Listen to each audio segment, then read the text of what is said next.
Hello, captive audience. Don Anderson here. I am sorry to have been delayed. It had some kind of a technical glitch, which I'll never understand. And I'm not exactly a savant of things technical, as those of you who know me um, by now know. So, by some miracle, I'm in. Thank you all for your patience. I apologize for my delay. Please be sure and uh, and give me some chat action out there, so I know I'm not just talking to myself in the dark here. Unfortunately, my co-host Leslie Schneider is unable to join us this evening, so it looks like you're left with just me solo.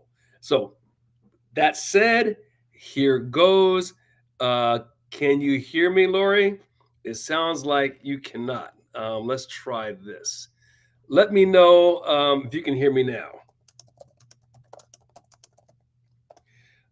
because I cannot tell. And there's something going on. Ah, you can. Very good. Fantastic. Thank you, Lori. All right. Well, that said, what you'll see there in the chat line is a link to my last rant. And let me give you a little background on that first. And that'll be a good way to lead you into the subject matter that we're going to cover tonight. So, my son turned me on the other day to a movie on, I can't remember if it's Netflix, it's on one of those, about the Chernobyl disaster. Now, those of you who are old enough, I think most of you here are, you remember that disaster that happened. And if you get a chance to watch that, by the way, you really should watch that show. It was fantastic. It gave a tremendous amount of detail around just what happened with that Chernobyl disaster. But just at high level, if you all recall, what occurred was through a series of mistakes, and almost all of them avoidable. We had this tremendous disaster that happened in Chernobyl, over in the Soviet Union, in Ukraine, by the way. And that was a massive event in terms of the amount of danger that not just the Soviet Union, not just Ukraine, but the entirety of Europe was exposed to. And the massive amount of cover up that the government did, and the government press, Izvestia and Pravda, were the names of the organs of the state, as they used to call them in the day. Those are the major newspapers that came out of there, and they pretty much gave you government news 24/7 all the time. Well, the interesting thing about that was, in terms of that government news, was that they just lied 24/7. And we never found out till literally decades afterwards just how close that Chernobyl event came to being a disaster that not just wiped out thousands of people in the Soviet Union, which it undoubtedly did, but potentially upwards of 50 or 60 million people could have lost their lives due to that disaster. So I'll let you watch the movie. This rant is not about the Chernobyl disaster, but as my wife and I were watching this movie, we began thinking about so many things that happened in the old Soviet Union paralleled the Chernobyl disaster, paralleled what we're seeing with the vaccine disaster. It's just amazing the parallels in terms of the fact that this massive event happened, and then the massive amount of government cover up, and then the press collusion and never telling the people the danger that they were in, or the number of people whose lives were being lost due to their massive cover up. So let me give you that as kind of the backstory to the stage I'm going to set with regard to this particular rant. So, what we're seeing more and more as you look at the data, those of us who are willing to dig, that appears to be a very strong correlation around the amount of autism that we've seen over the last 30 or 40 years, and the amount of vaccine shots that have been given. Now, we all know that saying, correlation doesn't mean causation, but one thing's for sure, correlation should be massive investigation, though. Parents have suspected for the last 30 years that there's been some correlation between autism and the vaccines that we've been giving to these kids, over the last 30 years. But the medical establishment didn't respond with, hey, let's investigate that. Hey, let's check that out. Maybe there's something to this. Let's just make sure. Maybe those parents have something there. No, they didn't respond anyway like that, any way, shape, or form. The way they responded was by calling parents names. They're stupid, they're ignorant, they're adults, they don't know what they're talking about. We're the experts. And one of the things you have to keep in mind when dealing with the government and its organs of the state, in this case, the press, and I'll use from Hamlet, Shakespeare's famous phrase, thou doth protest too much, methinks. And I think there's a lot to that. So rather than go do the investigating, when they start with the name calling and the castigating, you should immediately think that they're shilling for these drug companies. And if you don't think that's possible, just keep this in mind. This ain't the first time that this has happened with the medical industrial complex. Most of you are old enough to remember the tobacco industry and what was going on back in the 60s. I'm old to remember the TV commercials that they would have where they were basically have doctors shilling for tobacco companies. TV ads saying that 9 out of 10 doctors prefer Camels. Filters make them safer. Menthols are easier on the throat. All of those ads I remember. Remember Territon? I'd rather fight than switch. I remember those ads vividly. And those ads were pushed by, and they used doctors to push these things for a long time, in spite of the evidence. For 40 years, the medical industrial complex shilled for the tobacco companies because they're basically on the take. They didn't start putting warnings on those cigarette boxes and remove TV ads until the evidence was so overwhelming that they had no choice. So when did they start taking those ads away? When did doctors start shilling for those companies? When the hospitals started filling it with people who had lung cancer and people walking the streets lugging oxygen tanks. Remember, now just think about that when you think about what the vaccine industry is doing. They held out because they were making that money as long as they possibly could. And the evidence is becoming more and more obvious that there must be something. And now we see that autism's gone through the roof now that the data is coming out. Just to give you some stats on this, and just give me a second here while I kind of grab this data because it is fascinating. In 1970, autism was basically the rate of autism was 1 kid in 10,000 had autism. Now it's 1 kid in 31. Now stop and get your head around that. We went from 1 kid in 10,000 to 1 kid in 31. That is a huge leap.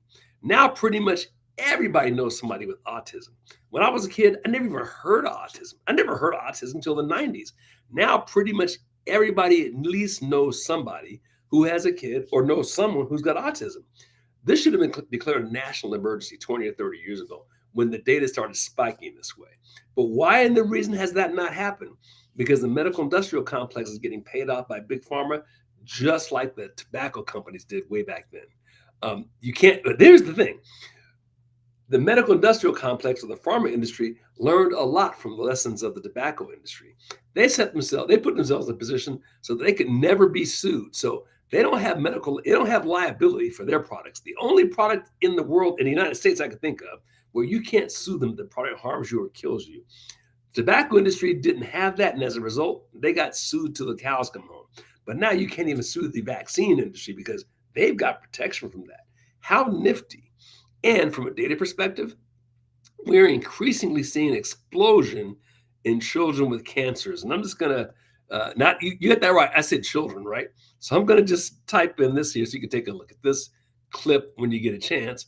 But here's a doctor basically saying we're seeing a veritable explosion in cases of kids getting a plethora of cancers. Now, these were the kinds of diseases that were the province of elderly people only. And now we're seeing all these kids running on with cancer. What's changed in the last 30 years that we're having all these kids running on with cancer? Now, maybe it's something environmental. Maybe that's it. Maybe it's the food they're eating. Maybe it's any number of things, right? But at a minimum, you ought to be willing to study it and determine what it is. And one of the things you ought to be willing to do is study vaccines, because there's a lot more vaccines taken now than there were in the 60s, 50s, 40s, 50s, and 60s. The fact that they're raising so much cane and not being willing to study that should really be something to make you sit back on and think, maybe I need to look at that. Maybe we need to look at that. Because it's just crazy. I just saw this with Lori saying regarding the Somali, Minnesota ripping off medical. Oh yeah, we're going to get to that, Lori. So you just sit tight. We're going to come around and talk about Minnesota a little bit later in the podcast. But yes, and then how about this one? So the CDC, after all of this noise, they're finally caving in and being willing to admit that there could be a relationship between vaccines and autism. It's taken all of this time for them to begin to finally admit it. So I was looking for this language here that they're actually using. So they're basically saying that there could be a relationship. Not enough attention has been paid to this. Maybe we should look at this. How much did it take for them to do that? It's just incredible that it's taken this much time for them to even be willing to look into it. And here's one of the things that just drives me nuts. I don't read People magazine, but periodically my wife will pull something up for me to take a look at. And just take a look at this. I'm just going to give you this clip. Because if you look at the popular press, you will see articles increasingly, maybe you've noticed this all the time, where people have cancer and young people, and they're getting sick and they're dying. And all the articles say is, oh, how sad, that person's no longer here, what they could have been. It's like a special interest study about their suffering, about how they're working to get through this cancer. Nowhere in those articles do they have a hint of intellectual curiosity as to why people in their 20s or 30s are suddenly coming down with lung cancer, skin cancer, all kinds of cancers nobody's even heard about, Hodgkin's lymphoma, all of these kinds of things, and not even expressing any intellectual curiosity. I remember once upon a time, not long ago, if somebody died young and they had some disease, whatever it was, there'd be speculation about it at least. I'm sure most of you remember the football legend Walter Payton. Walter Payton had it was some type of rare liver disease, I think is what got him at the end of the day. But while he was beginning to, they were trying to diagnose this, and while he was getting sick, and while he was losing weight, and he was having a lot more jaundice, you could see that his eyes were yellow. It was like really bad. And they were out there just speculating till the cows come home. He must be doing drugs. He must be doing this. He must be doing that. Point is, and then of course they had egg all over their face, and it turned out he wasn't doing any of that stuff. He just had this rare disease. But the point is, they were actually speculating on it and interested in it. Now all of a sudden they have zero interest in this stuff. So why is that? Could it be that these publications are essentially trying to normalize these diseases in the young, so that way you won't ask those questions? I hate to say it, but it smells like if a conspiracy theorist would say it's a psyop, and they might indeed have a point. And here's another article I thought you'd find interesting.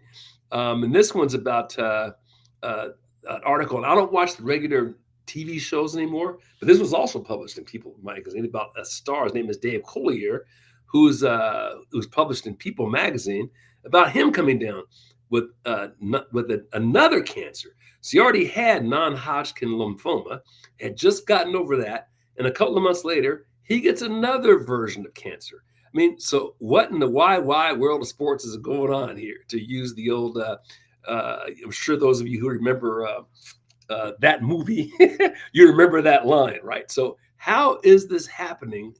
All of a sudden, I just find the whole thing just amazing that this is the case.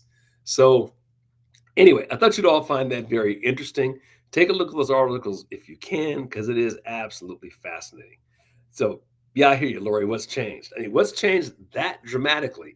At a minimum, we should be, stopping to take a look at that. And here's a few other things that I thought be that you might find interesting as well, and that is this.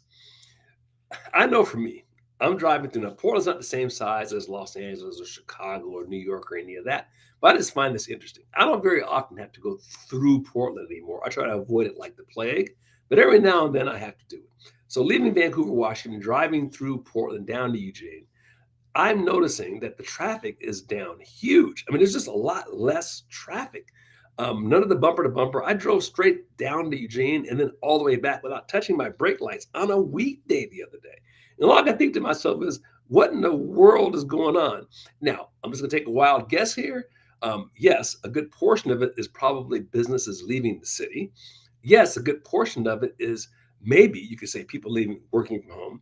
Yeah, a good portion of it is people leaving the state because there's a whole lot of that, or at least leaving Multnomah County, which is the bluest part of the state.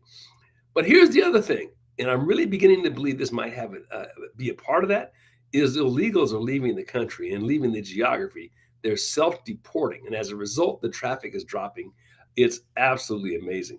And here's an article that kind of aligns with all that, and that is that the remittances to Mexico are dropping hugely. I'm just going to just click that in there, and you can take a look at that article as well. It's absolutely amazing.